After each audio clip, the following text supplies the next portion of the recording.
Наурыз мерекесі Жуалы ауданында да жоғары деңгейде аталып өтілуде. Ұлыстың ұлы күні қарсаңында жер жәннат атанған мекенде 500 шабандоздың басын біріктірген жаппай көкпар өтті.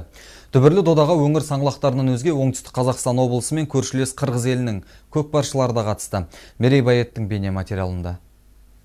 Жаппай көкпардың жалпыға мәлім классикалық көкпардан айырмашылығы. Мұндағы бәсеке әдеттегідей екі команда арасында өтпейді. Ойыншылар бұл сайыста тек өз есебі үшін салым салады. Және ойын барысында серкеге бір мезетте барлық қатысушы таласып, қазандыққа бақтай алады. Белгілі шабандоз Нұрдәулет Момыновтың айтуынша, аталмыш шара тарихы терең ұлттық спортты одан әрі жандандыруға бағытталып отыр.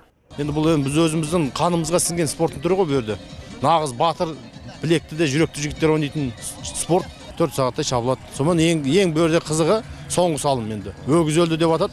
Сол енді өгіз өлдіге ірі салым тігіледі. Енді оны саған жігіт мысалға тарихта қалатын жігіт. Жуалы ауданындағы жарыста әр көкпардағыдай озық шыққан азаматтарға арнайы сыйлықтар табысталды. Алыс жақын аймақтардан ат терлетіп келген спортшылардың әр салымына бәсеке барысында 30 мың теңгеден берілді. Ал бас жүлдеге 100 мың теңгемен түйе, одан қалды бір бас бұқа тігілді. Сондықтан аламандар сайысына аудандардан іріктелген тек тәжірибелі спортшылар қатысты. Жарыс барысы қазылар алқасының қатаң қарауы мен дәрігерлердің бақылауында болды.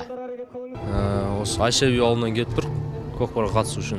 Бұл Чимбеттен келіп жатыр, Түлкібас ауданынан келіп жатыр, Жуалы ауданынан келіп жатыр, Жамбыл ауданынан келіп жатыр, Байзақ ауданынан, барлық аудандардан келіп жатыр. Құда қаласа, бұйырса, салымды болсақ деген ниеттеміз.